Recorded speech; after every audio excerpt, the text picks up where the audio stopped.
Good evening and thanks for joining us. We begin with a tragedy on the North Shore, where a father and his daughter have been killed in an overnight house fire.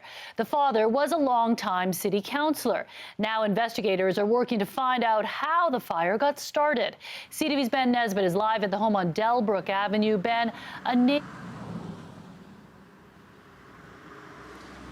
Mi-jung, behind me, you can see the devastation that this fire caused. Neighbors we spoke to say they were woken up in the middle of the night to loud explosions. It sounded like fireworks. One man I spoke to said he saw two people rushing out of the home in distress, one even covered in blood. Crews worked quick as explosions and flames rocked this North Vancouver home, the fire bursting out in the middle of the night. We heard a very loud noise and like explosion. People are shouting, screaming from that side. The fire department was called to the home on Delbrook Avenue near Granada Crescent around 3 a.m. When they arrived, the property was already fully engulfed. They had wires involved that entered the house, the electrical wires that were arcing at the time. Heavy flame involvement. Two people made it out and were taken to hospital, but the fire department says after it suppressed the flames, it found two bodies inside the home.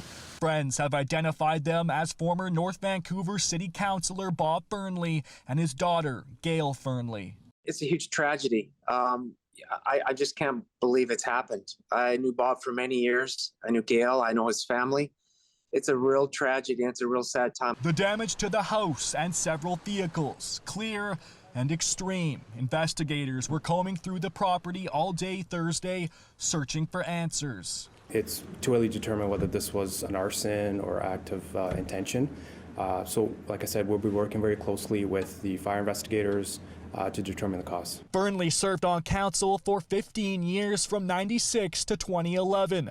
The city's former mayor reflects on his legacy. He did a lot for our community and you know, he was admired by a lot of people for his dedication and he will very much be missed in our city. Friends tell us the two survivors, Fernley's wife and son, have been released from hospital and put up in a hotel. As you can imagine, they're extremely devastated. Mi-jung. such a tragedy. Thank you, Ben Nesbitt, reporting live tonight from North Vancouver.